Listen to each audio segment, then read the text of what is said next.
Hello friend, welcome to my YouTube channel. তো বন্ধুরা, এই ভিডিওতে আমরা কথা বলতে চলেছি ইন্ডিয়া এবং অস্ট্রেলিয়া।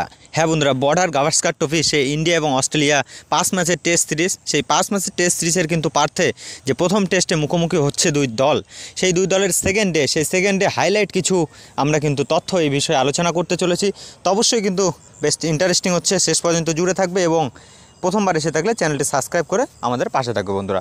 তো আমরা যদি প্রথম টেস্টের কথা বলি, পার্থে সেই টেস্টে কিন্তু সেই গতকাল টসে জিতে কিন্তু ইন্ডিয়ার অধিনায়ক জসপ্রীত বুমরা রোহিত শর্মার অনুপস্থিতিতে সেই দায়িত্ব সামলাচ্ছে। প্রথমে ব্যাটিং করার সিদ্ধান্ত নিয়েছিল। জাস্ট ইন্ডিয়ার ব্যাটিংটা কিন্তু গতকাল ফার্স্ট সেশন থেকে শুরু করে বা সেকেন্ড সেশন শুধুমাত্র 150 রান করতে পেরেছিল সেই ইন্ডিয়া, যেখানে কিন্তু বলার মতো রান করেছিল ডেবিউ ম্যাচে নীতিশ কুমার রেড্ডি। এছাড়া আমরা ঋষভ পান্তের কাছ থেকে কিছু রান দেখতে পেয়েছি। তো মোটমাট আর কি ইন্ডিয়া মোটামুটি 150 রান করে অল আউট হয়ে যায়।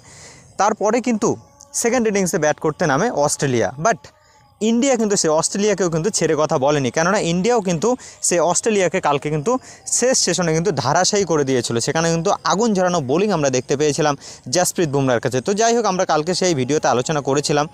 কিন্তু আজকে গতকাল 7টা উইকেট পড়ে যাওয়ার পর কিন্তু আজকে অস্ট্রেলিয়ার অস্ট্রেলিয়ার ফার্স্ট ইনিংস বেশিক্ষণ স্থায়ী হয়নি, কেননা আজকে কিন্তু সেই জসপ্রীত বুমরার শুরু এবং হর্ষিত রানা পরপর উইকেট তুলে কিন্তু মোটামুটি 104 রানে কিন্তু অস্ট্রেলিয়াকে ফার্স্ট ইনিংস শেষ করে দেয়, যার ফলে কিন্তু ব্যাট করতে নামে আবার সেকেন্ড ইনিংসে ইন্ডিয়া এবং সেখান থেকেই কিন্তু ইন্ডিয়ার কামব্যাক।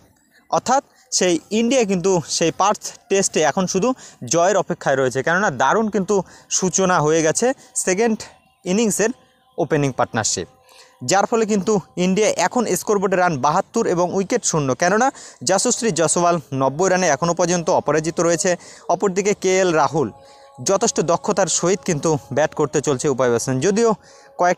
যদিও আমরা যশস্বী জয়সওয়ালের একটা ক্যাচ মিস করেছিল ওসমান খওয়াজা, মিচেল স্টার্কের বল কিন্তু ওসমান খওয়াজা ফার্স্ট লিভে একটা ক্যাচ মিস করে। যাই হোক, ক্রিকেটের অঙ্গ এই সমস্ত কিছু হতেই পারে, যার সুবাদে কিন্তু ইন্ডিয়া আজকে মোটামুটি একটা ভালো জায়গায় রয়েছে। পক্ষান্তরে কালকের দিনটা তো একদম হাইলাইট, কেননা সেখানে থার্ড ডে এবং অকশন সেই দিনে।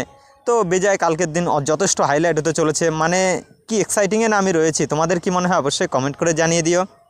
আর ইন্ডিয়ার যদি বোলিং নিয়ে আমরা কথা বলি, অস্ট্রেলিয়াকে অল আউট করতে ইন্ডিয়া কিন্তু সেই মিচেল স্টার্ক যেমন ওইদিকে আগুন ঝরা ছিল, এদিকে তেমন জসপ্রীত বুমরা সে কিন্তু ক্যাপ্টেন হয়ে কিন্তু 5টি উইকেট তুলে নিয়েছে এবং মোহাম্মদ সিরাজ 2টি এবং ডেবিউ বয় হর্ষিত রানা 3টি উইকেট। তো যাই হোক, এই আপডেটগুলি রয়েছে। এখনও পর্যন্ত 218 রানে এগিয়ে রয়েছে টিম ইন্ডিয়া, হাতে রয়েছে 10টি উইকেট।